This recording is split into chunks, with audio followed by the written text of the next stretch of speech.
balita ng Panginoon ayon kay San Mateo. Papuri sa iyo, Panginoon. Noong ding araw na iyon, si Jesus ay lumabas ng bahay at naupo sa tabi ng lawa. Pinagkalipon-punan siya ng makapal na tao, kaya sumakay siya sa isang bangka at doon naupo.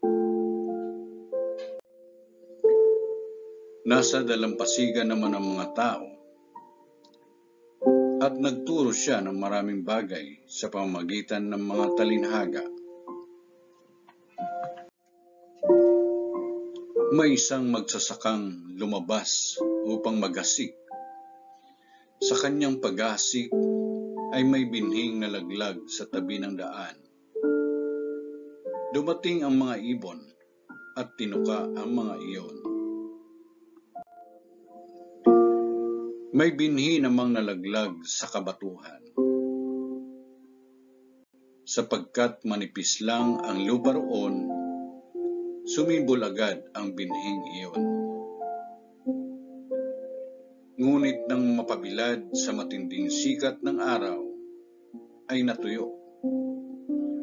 Palibhas ay walang gaanong ugat. May binhi namang nalaglag sa dawagan. Lumago ang mga dawag at ininis ang mga iyon. Ngunit ang binhing nalaglag sa mabuting lupa ay nag-uhay. May tig-100, may tig-60, at may tig-30 butil ang bawat buhay. Ang may pandinig ay makinig. Ang mabuting balita ng Panginoon.